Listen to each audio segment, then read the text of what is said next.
Okay, 10 a.m. Well, good morning. Happy Wednesday.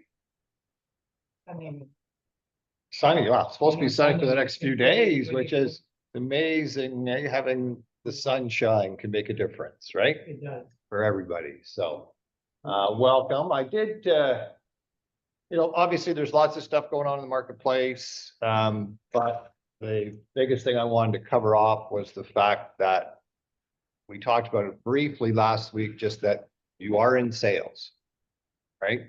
Yes, it's a service industry and you're servicing your database, you're servicing new clients, but you still have to be in a position that you understand that it's sales. And you have to understand what the components of a sales position is, right? What do you think a sales position is? Before I go through my list, what are your thoughts? And anybody can speak in person or online. So if you don't know what you're supposed to be doing, how are you doing it? So you're on mute. Nancy, you're on mute. Sorry. There you go.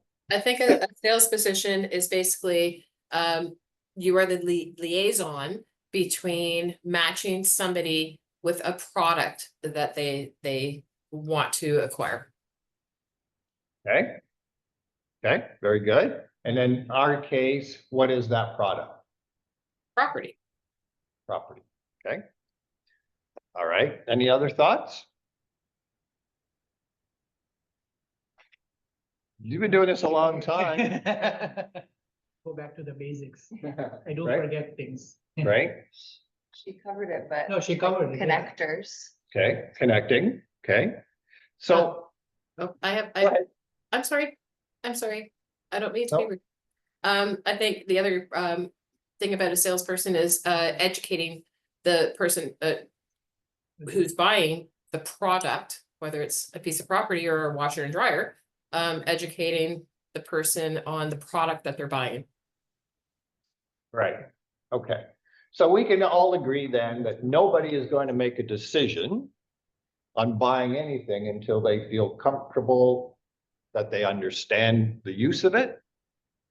They understand what their need is for it.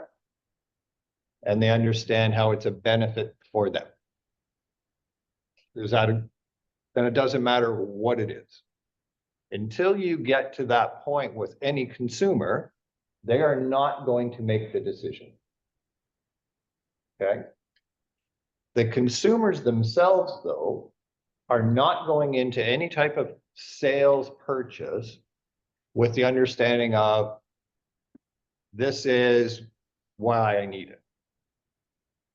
They are actually going in with the thought of originally going in and why they don't need something. And it also happens in the real estate side. Okay. How many times do you talk to a consumer who comes through your open house and you'll start trying to ask questions of them and they're going, well, we're really just starting, we're really not interested. We just happen to be passing by. That's not the case. They have probably decided that they want to do something, but maybe not for a year or two. Right? So how do you then ask the right questions to be able to make them feel comfortable enough, but then they feel comfortable enough to go the next step, which is providing their information. That's all part of sales. Okay. And the whole thing behind the sales process is the fact that who is in control of the relationship, who's in control of that engagement is going to be able to win that situation. And I know absolutely that if you're not the one asking the questions and leading the consumer to be able to feel comfortable about answering those questions, you're going to lose. Okay. And so in this kind of marketplace where there are lots of uncertainties, This is totally different than the marketplace that most of you have seen within the last, forget the last 18 months, but prior to that, the last previous 10 years really wasn't a sales position. It was just like, if you had the product, there was buyers there. If you had a relationship with a seller, they were listing. There was no uncertainty, right? So now this is a normal real estate marketplace. And you have to be in a position of who is controlling the conversation, who's controlling the communication. And the reason you have to really understand what the dialogue and what your body language does is either going to make that consumer like you and trust you and go to the next step, or they're totally going to reject you and move on to somebody else. And there is no right way for every person. How you do it is going to be totally different than the way I would do it. But the actual process is the same. Okay? The similar questions can be asked, but you may ask them in a different way than I would ask. Okay? You're going to send an email in different words than maybe I would send. But you always have to end whatever your conversation is, however you start it. Doesn't matter if it's a email, a text, a direct message, a phone call. If you are not asking the right questions and end with the right question to be able to move that conversation, move that engagement along, you're going to struggle. And I've been having lots of conversations with lots of realtors who are calling me going, I've got this client and we're just stuck. We're stuck. They don't seem to want to commit. I'm running out of things to show. I'm running out of things to say. So that's why I thought today would be a good opportunity just to have open conversations on real live situations that you're having, right? And be able to use the brains in all these people that are here who have encountered all similar situations. There's not a situation that hasn't been encountered. Okay, it's just how and what questions are you doing? So that's what we're going to do today for the next little bit. Okay, let's concentrate on buyers first. Right? How are most of you engaging with your buyers? When I mean engaging, how is that first relationship started? lately for me, I've had buyers reach out to me on Instagram. Okay, People I already know generally, but they said, oh, wow, like I saw your stuff and you have space for another client. Obviously, I always say yes. So- Yeah, for you, I do. Yeah. so you started to build that relationship prior to them contacting. Okay, So far, yeah. Yeah. so it's always database. Database is Yeah. number one. Yeah. Okay, because that database leads to referrals. Okay, so building that consistency in your messaging. Okay, what kind of things are you doing so that made them feel comfortable enough to reach out?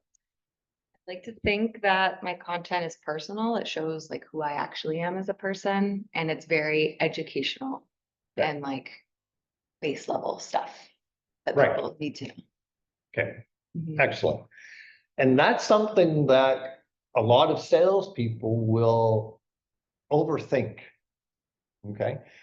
You know, I've seen lots of agents that put together these huge presentations on here's what's going on, and then, here's this, and this. And the consumer is just going like, I don't even know what this is, right? You have to make it personal. And yes, using stats, using, any type of data is important. But I can tell you, like if I'm out buying a new car and they're sending me all the details right down to the size of the brake pads and all this of the new car, I really don't give a crap. I want to know, do I like it? How's it drive? And is it something I need? As far as all the, and there will be, understand though, that you will have consumers that will want the details, but closer to making the decision versus right in the beginning. In the beginning, absolutely. What you said is making it personal, making them feel comfortable about being able to feel that they could reach out. So in your messaging, you have to make sure that whatever you are putting out there, it's more of a relaxed versus a high pressure. Okay. And the reason I know that works for me, the easiest way to get somebody to feel comfortable is the fact that you ask questions, but you're asking them in a real easy manner. If I know that if you're up there and you have a dialogue and you're just pounding away at the questions, all you're doing is scaring the crap out of them, right? They're going, whoa, right? So how you ask the questions, the information that you provide needs to be in a more relaxed form, unless the person you're dealing with. If I'm dealing with an engineer, okay, and I know you're laughing because you've dealt with, and no offense to any engineers, okay? The toughest Or one to deal like accountants, engineers, detail, right? And they will not make a decision right away. So if you're dealing with that type of person, understand it's going to take a lot longer for them to even get to the point where they may even show any type of emotional side where they like and trust you. Okay, so you have to understand that. So part of the sales is making sure that you know the type of person that you're dealing with, right?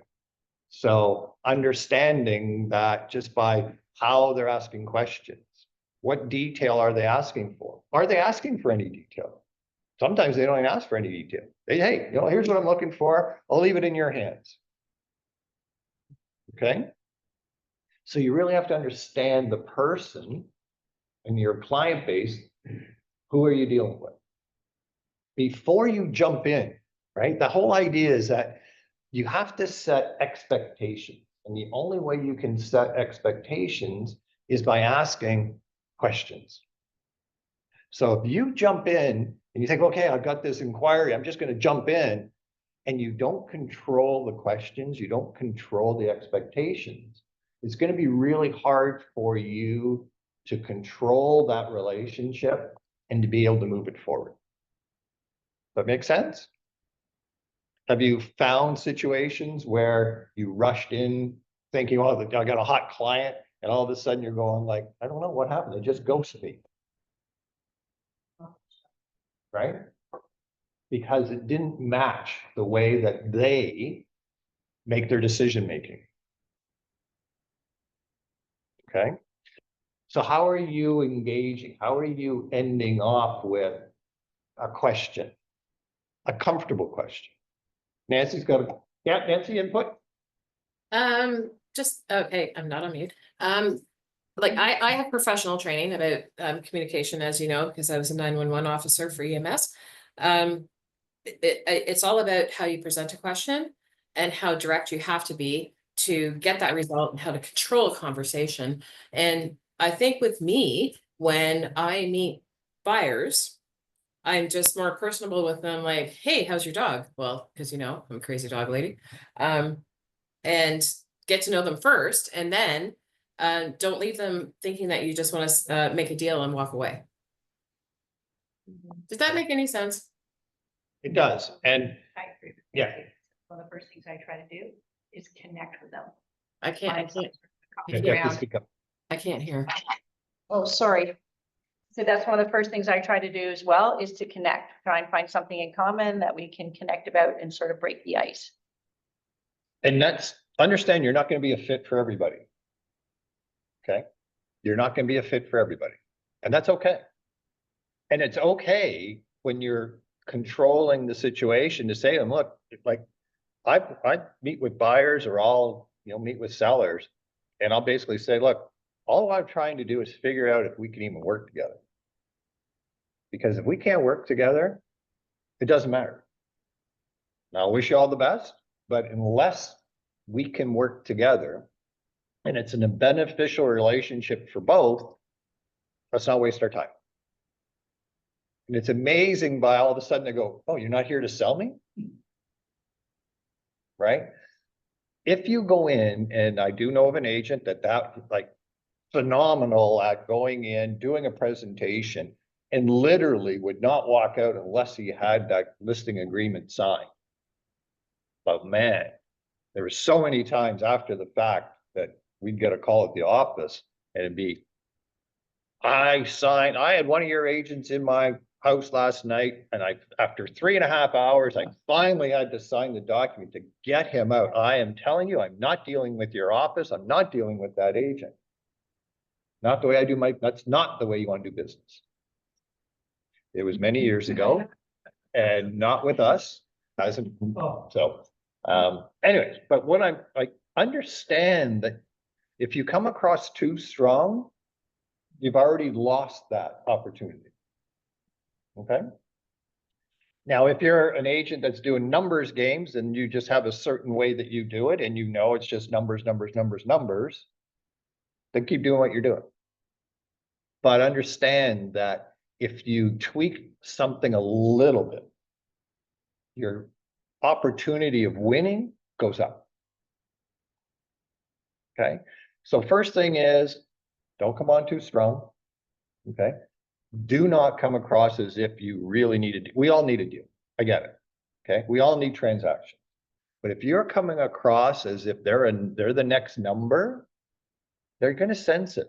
So what is your messaging? What's your tone? Like what's your body language? How are you making them feel relaxed? Okay. And so in the beginning, it's all about setting expectations. If you don't have expectations that are understood by both parties, you can't lead them. And therefore you can't go in to closing techniques because you haven't set up the expectations. How do you guys set up your expectations now? You all do it, but how do you do it? Like in what respect? First conversation, first communication. Their expectations start the minute they see or hear from you. In their mind, their expectation is, I want to get the information and get the hell out of this situation. That's normally what they're looking for. Unless it's a referral or repeat business. Okay, but you can't get a referral and you can't get repeat business until you have an initial conversation with a new prospect. Right? So how are you setting the expectation? Just telling people that I'm a realist. And setting the expectation of. Yep. Okay, I'll stop. Anybody at the table, you gotta speak up for the mic. Yeah. So that's my fault. Hey, I'm technical, we're just getting the mic. Nice. I think we're back. It's lighting up. Yeah. Okay, you hear us okay over there?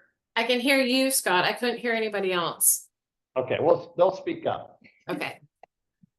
I set the expectation of that the door is open to have that conversation. Like if it's somebody that doesn't know me yet, I'm in real estate, I'm happy to help, and I'm willing for you to come to me when you want to have a deeper conversation on that. Okay. I think I probably take a lighter touch than others, but that's what I do. Okay. So the question is going to be, what you say, is it also in what you put in writing?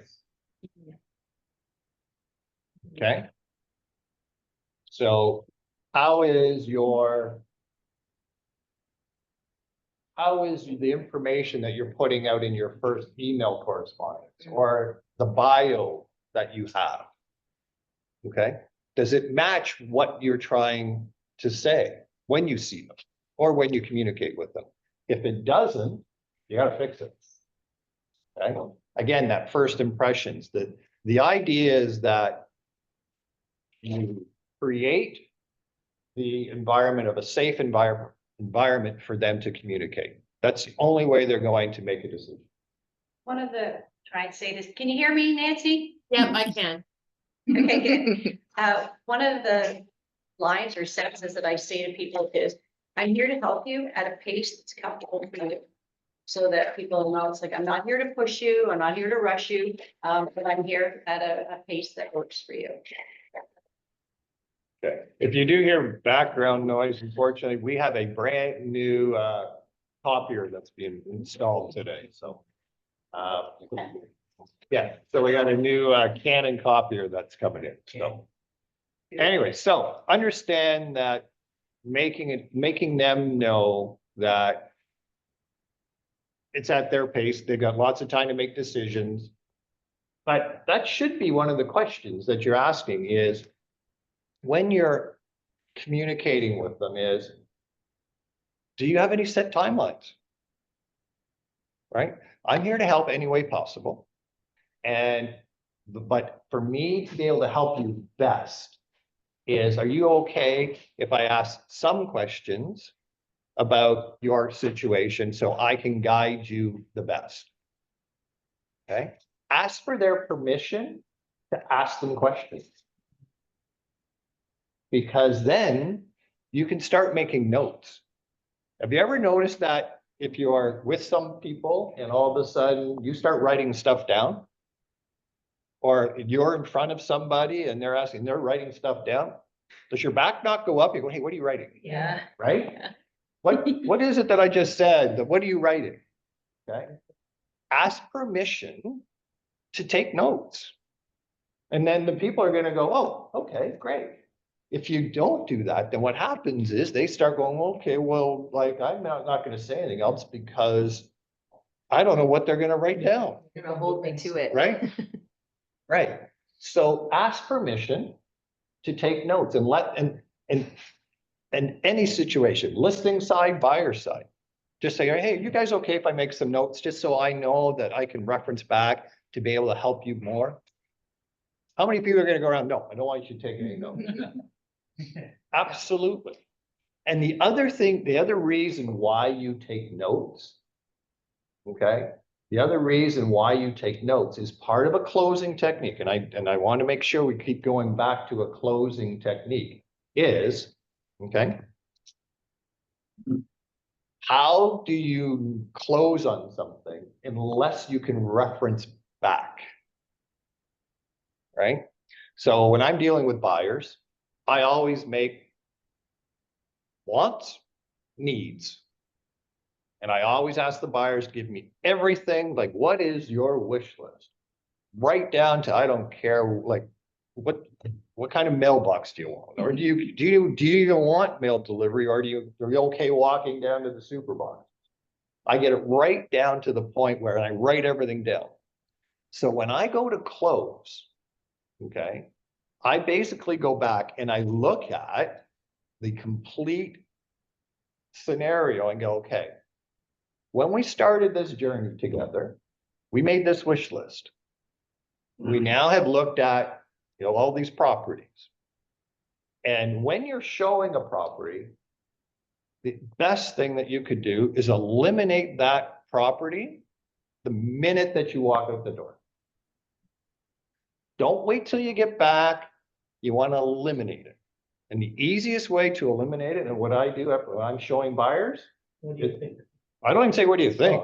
I go, do you see yourselves living here? And if I get no, I said, so even if stuff was changed, could you see yourself living here? No, I literally will take my pen and I'll put a big line through that. No, that one's gone. Because what you don't want is at the end of it, when you're showing houses, oh yeah, remember that one that had this and that one had that. No, actually, that's not the, what about that one we saw? Nope, this is the one, you didn't want to live there. That one's gone, right? So you have to be in a position where you can eliminate a lot of the stuff before they get to the decision making. Because they're gonna sit back and have all kinds of stuff in their head. You're never gonna close on somebody until you can get them down to one or two decisions. Yep, I have something else that I've done too. 1 to 10, how does this one rate? And I will put it at the top of everyone. There we Like, go. okay. Yep, And then revisit it and go, okay, so, this one was an 8 out of 10. This one was the 10 out of 10, do we want to move forward on this? So, I've had to do that when you get some clients who you're out there shopping with them and they can't seem to make a decision or So nothing. see, So that's where it's like, finally, I'm like, okay, so today this is what we're gonna do. Hey, we're gonna determine how you like these out of 10. So, that does help get people moving along, actually. okay. Nancy? You also need to know how to read people. I'm very, very good at reading people. It's a talent. I have buyers that I've been working with, and I will get to the house 10 minutes before them, and I'll walk through the house with a little checklist. And as soon as I get there, I'll say, this is exactly what you're gonna like. This is exactly what you're not gonna like. And sure enough, I'm always correct. So you need to know how to read your buyers as well. Absolutely. Yeah. And the other thing that you need to understand too, when you're showing properties, is I've gone into houses where I walked in thinking, you know what? I'm sorry, my apologies. This is not, I did come to look at it. Now that I'm here for a second time, this is not the house for you. We can still go, Yeah, right? but I've had it where they end up buying that house. Yeah. I would have bet my life on it. They won't buy it and they bought it. Right. Yeah, So, we can't determine No. what they. You never know, even though that was not on their list, things were not on their list sometimes. Yeah. You never know. right. So, So, but The other thing that shows through with your honesty though, is if you go through a property and you look right at your buyer and say, this isn't the right one for you, then it alleviates all of that desperation, I need to sell a house nonsense that you don't want to be dealing with. right, okay. Can't determine what is right or not for them. only they can. Only they can determine. Well, they can, yes, they will Exactly. determine it, but I'm gonna tell you that in most cases, you need to lead them. Okay, in most cases, you will need to lead them because the fact that you've got to go back to that list. And you've got to get that list down to a point, especially when you're in the middle of doing, and first you've got to get to the point where you get rid of the properties that are in their heads that are not going to work. So you got to eliminate those. I usually try to get it down to 3 properties. And out of the 3, then we go to the wish list. And I will go through the one property, say, here's the one property on the wish list for this particular property. Look how many items match. Right? And then you can look and pick maybe 1 or 2 of the other side and just say, but it doesn't have this. Are you okay with this property not having this because of all the other items? And sometimes they'll get, you know what, Scott, in all fairness, we've decided that that particular one is really important to us. So if it doesn't have that, then we're not interested. So then you move on. Then you get it down again to where that wish list becomes your closing technique. Okay. And the closing technique is really simple as, out of all the properties that we've seen, we've narrowed it down to these 2. And from these 2, between them, I want you to rank which one you see yourself living in and not look at the wish list. And the reason I say don't look at the wish list, just tell me now which one feels like the right house. Because don't forget, they buy emotion, right? And this year, that's where you're getting at, where the one that you never thought they would buy, because they emotionally felt attracted to the house. They could see themselves in the backyard. They could see themselves in the neighborhood. They could see possibly raising a family. It's an emotional decision, but you have to use that list to get to that point where they're going to feel comfortable enough about making that emotional decision. Does that make sense? Okay. But if you just willy-nilly go around and show them a bunch of houses, bunch of properties, They're in the driver's seat, not you. It's sales. Sales is where you've got to get it down to where it's a simple decision, 1 or 2, maybe 3. But if you've got 10 listings that you're showing and you're going back to the office or where you're in the car, or you're in the parking lot and you're going through all 10, they're going to get all confused on which one had what. So you got to eliminate that. Okay. Then you've got to get down to what is it that if they have a timeline. Okay. So do they have a timeline? Then you got to close on that timeline. And the way you would close on that timeline is, okay, we've now narrowed it down to the best 2 properties that fit your criteria. We've now narrowed it down to the one that you feel that would be the best home for you to live in. However, this has a longer closing date than the other property. How important is your timeline now? And you could simply say between the 2 properties, if you could move into this one on time, would that be the one you would like to live in? Okay. And if they turn around and go, no, we really like the other one, then what you're going to do is now you're going to focus on, this is the one you want. Absolutely. Now let's do everything we can to get you the best terms, best price, best situation for this. And you focus on that. And how you focus on it is you then start going ahead. Do not say, let's put an offer in. Okay. Because if you say, let's put an offer in, what are you going to get? What are you going to hear from them? No, they're going to go, oh, no, we're not going to really make a decision. Get in the habit of already just starting to make the notes. Don't forget, you asked in the beginning, are you guys okay if I take notes? Right? So now, anytime that I'm closing, again, think about closing techniques. Okay. You are now making the assumption, you've narrowed it down to the 1 property. You have to make the decision that they're moving ahead with an offer. In their mind, they're probably thinking, oh, well, we weren't really ready to make a decision. So how do you do that? It's an assumption close. Now we're down to the 1 property. Okay. What would be the ideal date for you to move in? Would it be, you already know, okay, you already know their timeline. And my thing would be, this is a little bit longer, but why don't we try and get it to fit your timeline? Oh, that'd be great. Oh, geez, if you can get that, great. Okay, let me just make a note of that so we make sure we get that one detailed properly. Of the items that they're including, fridge, stove, washer, dryer, drapes, is there anything else that you would like to see included? For instance, they had a nice patio set. Would you guys barbecue, right? Anything like that, because you want them. So now what you're doing is you're now adding that in, and you literally should have, and I don't care if you have it on electronic, but if you are not walking around with an actual agreement of purchase and sale with you when you're showing properties, you're not selling.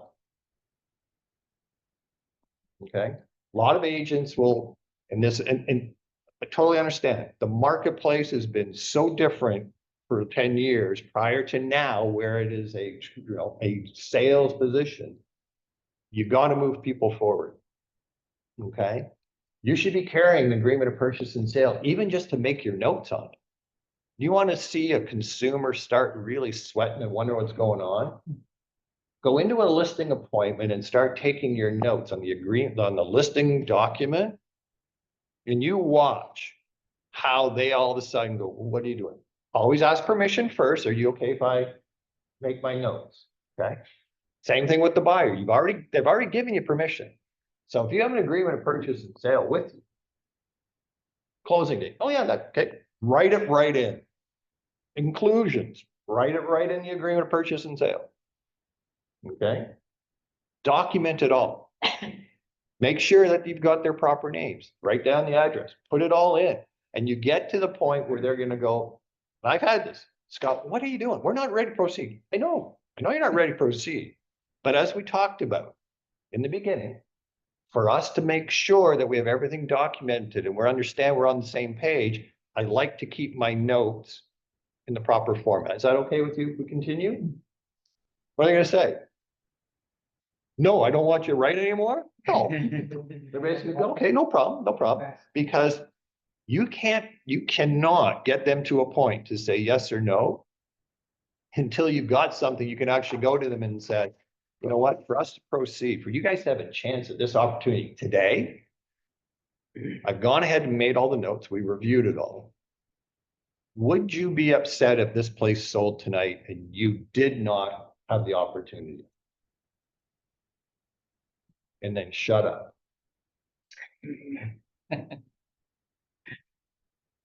Okay? Because until you get to the point where you can present something to them, where they can actually say, yes, I want to proceed and sign, you're not anywhere near being able to have that deal done. How many times between showing the property, where they're going, yep, gung ho, and you go, okay, I'll go back to the office, I'm gonna get all the information together. You're excited, you're going, you're doing all the work, you get the offer ready, and you know, Scott, we thought about it and we decided, you know, we're just gonna have to look at some more properties. You lost them. And you lost them because they left without making the decision right there and then. In their minds, they had not proceeded yet. Okay? There's nothing wrong with having that agreement of purchase and sale, filling it all in, having them sign it and say, you know what, now we're gonna proceed.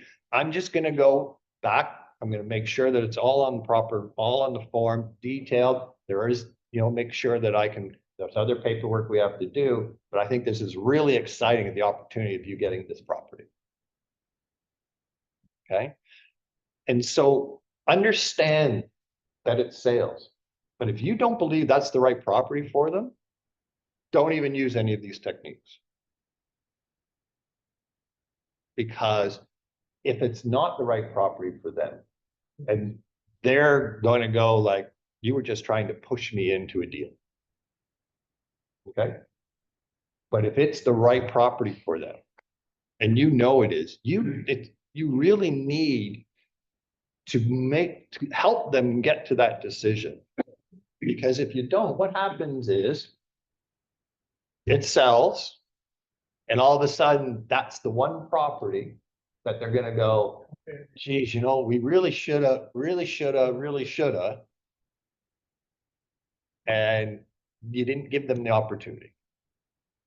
Okay, so part of the closing techniques though, and understand that to get to that final yes from them, in my opinion, and this is the way I do it, is you have to start with controlling that conversation right from the beginning. And the expectation is, when you're talking about the expectations, you have to say to them, well, here's the process. First of all, we've got to decide if we can work. But if we can, and this is the process, is once we decide that we can work together, we're going to work together and find you the best opportunity for what fits your needs and what you really feel where you want to live. Now, the process will be, we're going to get you pre-qualified. We're going to look at properties. We're going to make sure that you qualify, because the worst thing is, in the event that all of a sudden you guys find a property that you like, and we're going to go, uh-oh, you love it, but you can't afford it. So it's always best if we go through this process, okay? And then we're going to go look at properties, and there are going to be some we're just going to eliminate. That's okay. There's going to be some that are going to be really close. And there's probably going to be one or two that are really going to fit what works for you. And at that time, we're going to go back through this wish list. We're going to see if it's the right decision. And if it is, are you guys okay to proceed? That is your first or second meeting, setting the expectations. So now when I get to that end, when I'm getting to that position, I can go back and refer to my notes that I took in the beginning. And I go, hey, you remember when we first got together and we talked about expectations and how the process is going? Well, we've gone through these stages. Now we're at the decision stage. How are you guys doing? You okay? And I wait for them to go. If they go, well, you know, Scott, this is, I said, you're going to be nervous. It's exciting. It's scary. But do you see yourselves living? Can you see growing? Can you see and go back to your wish list, go back to their wish list and remind them that this is how the process started, right? All we've gone is we've just gone through expectations. So that then, if you got to keep reminding them of what the expectations were, how they were set, and make them understand that nervousness is absolutely, and to the point where, hey, as soon as you guys authorize this paperwork, you're going to get a gut feeling that, oh, what do we do? What do we do? That's normal. And it's going to be normal too. But these are the conversations you should be having with them when you're setting the expectations, not when you're doing it. And just remind them, hey, remember we talked about that when you go to make this decision, this is what you're going to feel. And that's normal. And when you put the offer in, it gets accepted. The next morning, you're going to wake up and go, what the hell have we done? That's normal. Okay, but set that expectation. Because if you don't, they're going to go, oh, geez, maybe this. But when they start feeling that, and you remind them, hey, remember what we talked about earlier, like, you know, months ago when we started looking, what the expectations were? This is it. It's all normal. And I've had where they go, you know what, you're right. You don't, what you told us, and what you thought would to be expect, we are. If that deal doesn't go together, their trust in you is still gone now through the roof because you set expectations and they're now realizing, hey, what he said, what he was expecting us to go through, all played out. Okay, so that's part of closing techniques. Yeah, Nancy. With all due respect, I have to go, I've enjoyed this, but I have to go pick up Tony. He's done at his appointment now. Yeah. And we'll be No heading problem. back to Sundridge. So I just didn't want to be rude. No, we understand. Everybody have a Thank- great day. Yeah, You too, Nice to Nancy. see you. safe journey. Hi. Thank you so drive. much. Bye, guys. Bye. Okay. Does this make sense to everybody? Is it something that you're utilizing? Setting the expectations, referencing back to those expectations. Okay. Making sure that you understand, you know, when you start writing on a document, when you start writing stuff, okay, when you ask for permission to start writing stuff, there's actually a terminology for it. It's actually called the assumptive close. You're assuming that you're going to be moving forward with these people. Okay. If you can't have the nerve enough to get to that point where you start doing that, you're going to have a real hard time closing it. But always ask for permission. Okay. Always ask for permission. In the event that you've been working with a client, okay, and they're one of the clients that always says, oh, you know what, you know, there's lots on the marketplace, nothing's selling, you know, we got lots of time, we don't have to make, you know, tomorrow there may be another listing that comes up. You have to make sure that of all the properties that you've been showing them, you keep sending them the solds. Even if they didn't like it, you want to send them the solds. Because another technique is called the urgency close. Okay? Everybody know what that is? You see the stuff that we're interested in going, and obviously it's like, oh, shoot, we better get in There's there. activity there. Yeah, so the urgency is the fact that when you're at the point, when you're getting it down to those two properties, they're gonna go, well, you know, what happens if another one comes up tomorrow? Unless you've been sending them the solds, it's hard to do the urgency close because they're assuming everything else is still for sale, right? And the urgency close basically is as simple as, Right now, we've gone through, we've looked at all these other properties. We've narrowed it down to 2 properties. Of these 2 properties, we've now narrowed it down to the best property that suits you. Would you agree with that? They're gonna go, well, no, yeah, they're gonna say, yeah, no, we've done all that, yes. The reason that I've been sending you all of those other properties that you didn't like, and that's okay, I didn't like them for you either. But does it make you understand that there is some urgency in the marketplace? Despite the fact that, yeah, there are other listings and other properties, stuff is selling. So right now, the urgency may not seem to be there, but how would you feel if this property all of a sudden sold tonight? Let them answer. Well, you know, Scott, there might be another one that'll come up. And that's and that's typically what they would say. I said, great. Now let's go back to that list that we did. Of the properties that we've looked at, we've narrowed it down to this wish list. Absolutely, places are selling. If this one sells tonight, there may be another one that comes up, but I can't, sure, if it's a condo, it could be in the same building. Is it gonna be the same exposure? I don't know, can't guarantee that, right? We've narrowed it down to, this is your top list. In the event that this sells, 2 things could possibly happen. One, another one may come up, but if the other one comes up and it needs to be modified, now you're into extra money. Are you okay with paying extra money because we didn't have the chance to at least have the opportunity of saying yes or no to this property? Just by submitting the offer doesn't mean you're going to get it. Please understand it. But if we don't take that next step, which is the step that we originally talked about, all we're doing is following our expectation line. So by submitting the offer tonight, we have the opportunity of, if we can get it under your terms, that would be a great opportunity for you. Don't you agree? Then that you keep going forward. And half the time, even the terms are not met, Yep. they will eventually almost agree to, some Right. give and take. But to Right. get them on paper is the key. The Yeah. key is to keep moving it Yeah, forward. forward rather Okay, and that's all part of the closing techniques, right? And so the closing technique, like what I just basically said, what if, right? What if this one sells?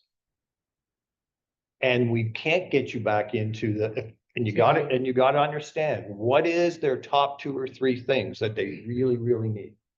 A lot of times it may be a school district. A lot of times it could be the exposure and size in a specific building. So the what if close is, yeah, if we don't at least try and acquire this for you, what if this one sells and we can't get you into this neighborhood? How does that affect you moving forward? Oh no, Scott, we got to be in this neighborhood. Great. Then why don't we at least attempt to try and get you into the, like just by submitting the paperwork doesn't mean that you get the property. Understand that, okay? It'd be great if you did. I think it'd be fantastic if we could get it under these terms. But if this one sells without you even submitting the opportunity, okay, what if we can't replace it? How does that affect you? Why don't we at least proceed and see if we even have the opportunity? That you've got to understand how that works, okay? Okay. Then you get into certain things of, especially when, if they do submit an offer and it doesn't go together, or they saw one that they didn't put an offer in. Okay. You've got to go back to everybody, you've got to go back to the fact of being able to say to them, how did you feel when you missed out on the one that sold last week? Do you want that to happen again? Okay, you got to get into the fear of missing out, right? They've already missed out on one. So now you've got to get them to that next step. There will be a roadblock. They are always going to put up a roadblock in most cases of where it gets down to authorizing the paperwork is always going to be the hardest thing for you to get through. Yeah. During the hot market, when they were losing out on properties, that was the best approach for me. Because as soon as they lost one, the next one was the easiest one to put on paper. Easy, like they would just take it, even if they would not have all the things they wanted. They said either that or we lose out. Now I know it's a little bit different because there's more availability, but it still works. But, yeah, In theory, yeah. I mean, but you also have to let them know, okay, that things are moving. every property, Things are moving. every property is unique. I can give you, absolutely, I can find you the same corner condo in this building. It's gonna be on a different floor. It's gonna have different flooring. It's gonna have a different parking spot. It's gonna have different counters. So even though the layout will be the same, the actual feel of that property is gonna be much different. Are you in a position where if you miss out on this particular one, are you in a position to wait for the same similar layout to come up with the understanding that you're gonna have to put some money in to make the cupboards the way you want the cupboards, to match the flooring that you like, and so that's another close, okay? Part of that is recapping everything. But you always have to say, write it, So let's proceed. My recommendation is we proceed with going ahead and at least submitting the possibility of you having the opportunity of living here. Okay, you have to be in a position where you feel comfortable, one, with your dialogue, making sure it, like, understanding that those are closing techniques. Okay, understanding when to shut up and let them make the next decision.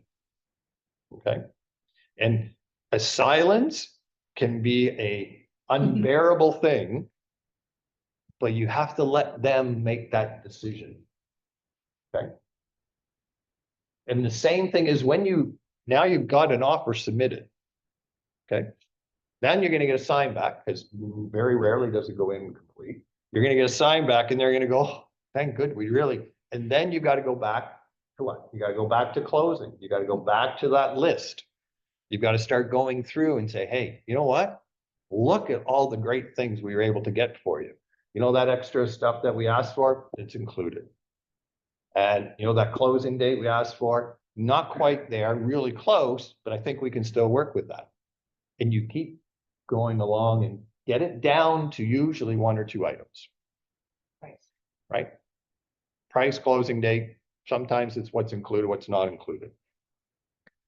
But you're never going to close anybody on a big list. You've just got to get it down to where it's now down to usually one or two items. Okay. Where agents make a big mistake is they don't set up the expectations. They come across too strong in trying to push these people into something too quickly. You don't let them feel relaxed. Okay. Build that relationship, but set the expectations and always reference back to the expectations. I can tell you right now, if I pull any of my old files, I don't care how many years ago, in that file will be my notes of exactly the first conversation of expectations that I've had with them. And I'm going to tell you that when my clients call me back to list the place I've sold them, I take that file with me and I pull out that list and they go, holy crap, you still got that? I said, yeah. I said, I keep everything. Like it was a great experience working with you guys. I had so much fun. And I had one client who, after 25 years, I sold his place. And in my notes, I actually put something because he mentioned it. He said, so when I went back to list, he said, hey, remember when you showed us this place? Yeah. We'll never move from there, right? No, he said, remember how the front door lock didn't work? Oh. Yeah. He said, you hopped the fence to go in the back door. Oh. And I think I did. I was in my suit, hopped over the fence, went in the back, got the key, worked in the back door. In his memory, that's what he remembered. And I had it in my notes. I said, that's right. This is one of the houses that was vacant. was what key didn't work and they had to hop the. So keep your notes, because when you go back again, be amazed that when they go, you kept all this stuff, and so you're building that trust, building that relationship, but you got to set the expectations. Okay? Be prepared to hop fences. Compared to offenses. In Nancy's case, and she's not here, walk through a mile of Leap on snow, snow. right? Yeah, walk through a mile of snow. So comments, how do you guys do it differently? How do you close? Are you closing is the first thing you got to find out. Are you closing? Are you leading them to a decision? Or are you just basically going, would you like to buy this? Which is not a bad question, because it's better than doing nothing. Yeah. It was a lease, but, we were looking at a bunch of leases and his concern was, well, I think I can get something for cheaper. And I said, great, you probably can, but here's the original list of what you asked me for. I think this matches this and this in the unit we just saw, this matches this, and you get this additional thing that you wanted but didn't really need. And this Gen Z, so DM texting, and he texted me back and said, oh my God, you're so right. He's like, yeah, let's do it.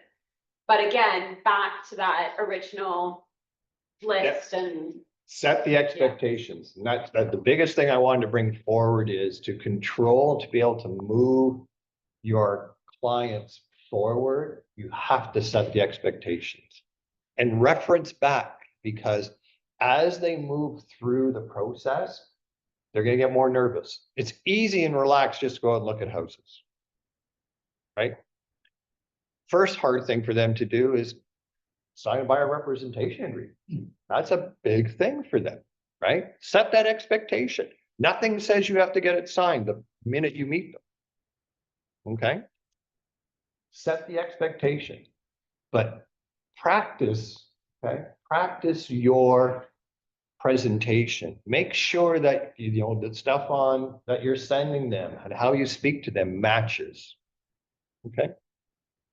Set that expectation, keep notes, and really the only way you're going to get them to feel that they can proceed is by making them feel comfortable. And the only way you do that is, at least this is how I do it, is reference back to when they were at their most comfortable position, is when there was really nothing that they had to worry about because they weren't making any decisions.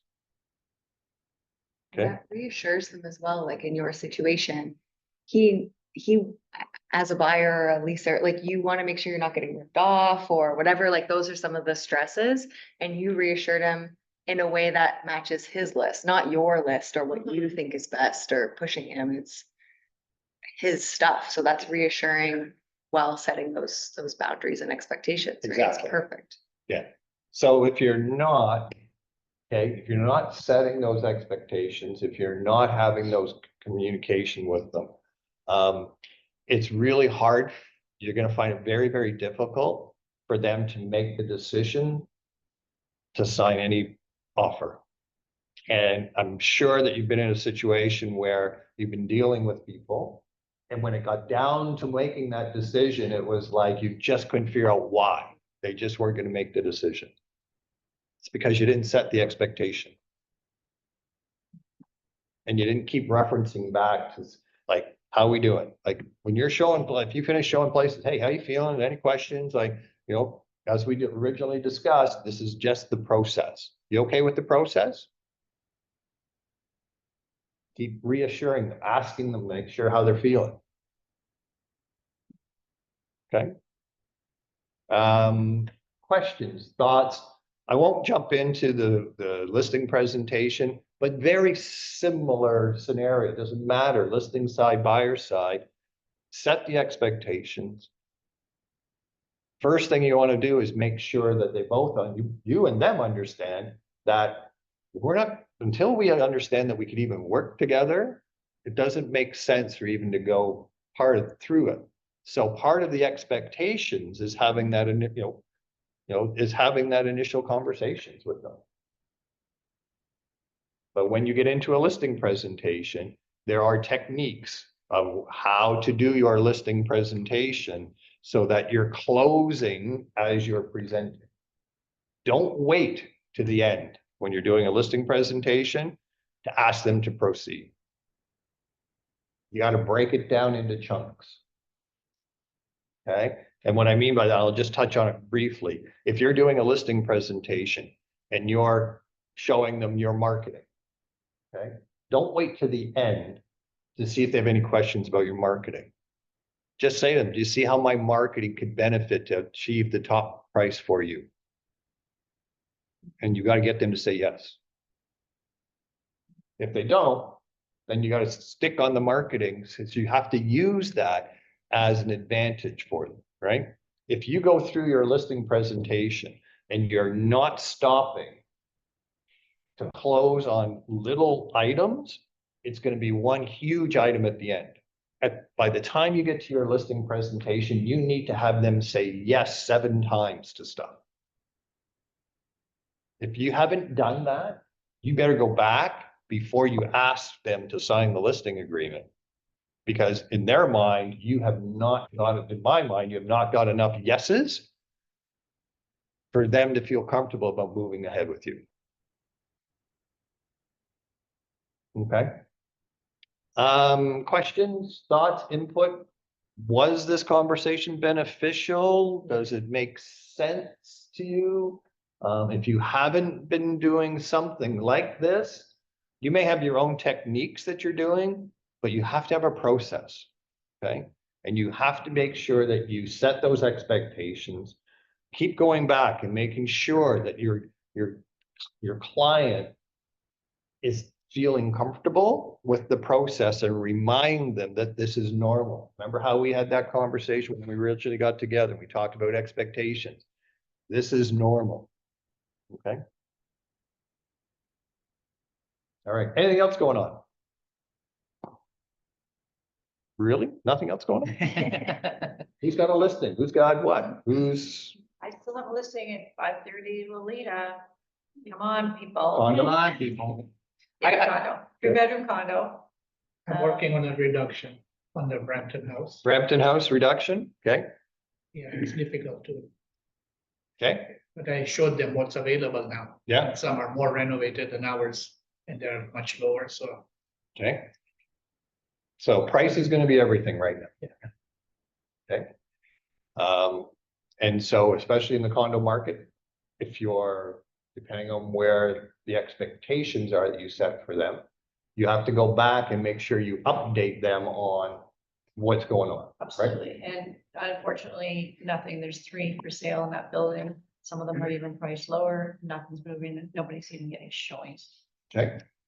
Okay, So we're hoping that the switch is gonna be flicked really soon.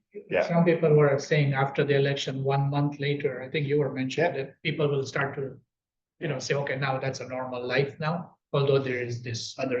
yeah, stuff going there's on. stuff still going on. It's still Yeah. that, People will be uncertain for a Yeah. while. yeah, there's still a period of time, because even now that the election is done, they don't sit in parliament till the end of the month. Yeah. So they can talk about what they're going to do, but the decisions of stuff moving forward, any new plans, any new announcements really can't be implemented till the end of the month. Not saying that that's going to kickstart the buying frenzy, No. but it's going to take people off edge of wondering what's People going, start right? looking- Things are a little more settled now. Yeah. I think politically, they're a little more settled. And so once you have that, but then you have to, again, you have to educate your clients on, again, go back to what is their urgency, right? I have a client of mine that their urgency is, you know what, Scott, we're not, if we have to wait another 6 months, we'll wait 6 months. And I've got another client that tells me they want to wait 6 months, but the house is going to be vacant 2 weeks.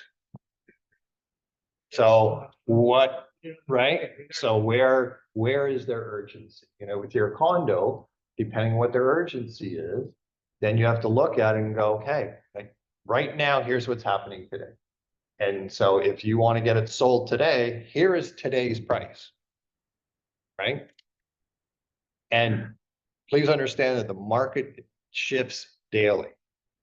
So I can't tell you that 2-3 months from now, this is going to be a different marketplace. It could actually be lower, it could be higher. But today, this is where we are. And are you in a position to sell it today? And what happens is the urgency timeline is going to decide that. So you got to keep asking them the questions. Okay. Anything else? The everything you said regarding the assumptive close and shutting up when we talk about price, you know, that was taught in car sales. They do the exact same thing. And they always told me, shut up. Because I would try to talk to them, right? And I had to learn the hard way, shut up. You know, the assumptive close was when with cars was when you took them out for a test drive, and then they'll come back and they're like, where do I park this? And you'll say, oh, park it in the sold lot. Oh, You know, right away, they'll, oh, no, you know, they'll tell you what they're looking for, because then they'll start saying, well, not until you meet my price, or not until I get this, or not if my interest rate is lower. So they'll tell you exactly what they're looking for, and then you can always go back and now negotiate. And then with the talking about price and shutting up, that is the greatest skill I had to work on myself, because it's easy to start talking after you say the price, right? And people will start talking to themselves and they'll mumble and say, I don't know, I wasn't planning to go that high. Oh, you weren't planning to go that high? You know, don't interrupt the thought process. Just be quiet. Well, you can talk yourself out of a deal. And you can talk yourself out of a deal. Yeah. And I negotiated a condo. I got a buyer to buy a condo. It was listed at $590 and I got it to $560. And when I called the agent and I said, hey, we're coming in at $560, I shut the hell up. And I let that salesperson talk and reveal to me everything I needed to know. And I realized, oh, I got you. Because he started telling me, you know, personal stuff about the client. I'm like, Yeah. And that you is just gave me the info. Yeah. excellent points, right? You have to know when you are asking the questions, wait for the answer, right? And I know silence can be a pain, right? yeah. Can be a pain, but it could be your best friend. Too. Yeah, not until they ask you a question, let them talk, because Yeah. they're gonna mumble. They're gonna be like, oh, I don't know about this and that. Don't interrupt. Let them. I've told that to my wife, and it's the greatest thing she's ever done in dental, because she works in dental, and she's like, Herb, you know, people are complaining to me about price, you know, oh, what do you mean I gotta pay $20? What do you mean I gotta pay $100 for this cleaning? And now I told her, I go, next time you say, hey, your total is $100, shut the hell up and just look at them. And she's like, Herbie, that was the greatest thing you've ever told me, because now she'll say to people, after your insurance is kicked in, you have to pay an additional 100. Shuts up. And people will mumble. They will be like, oh, this is ridiculous. The dentist should cover that. The owner, like, what kind of business is this? And all right, here's my card. And they pay for it.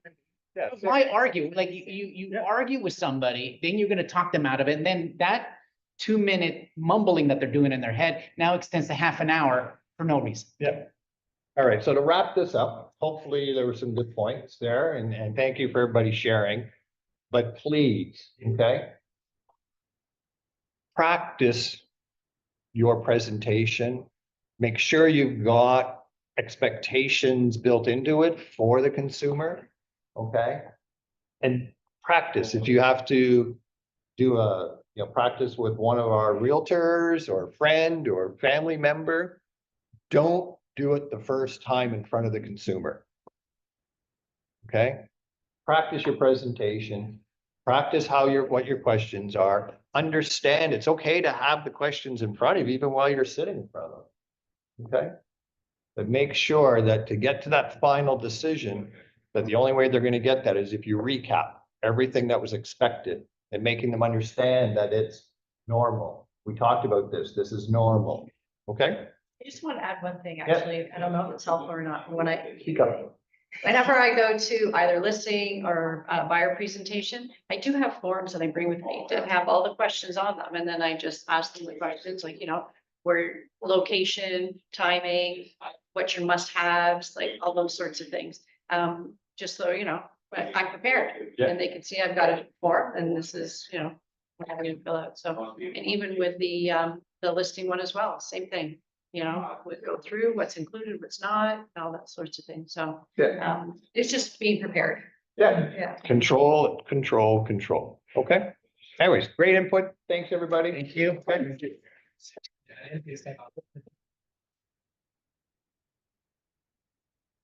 Again. Oh, Hopefully yeah. that helped you a little bit to understand sort of the process. Oh, yeah. and, right? So. So serious question. Yeah. Can the Leafs win again tonight?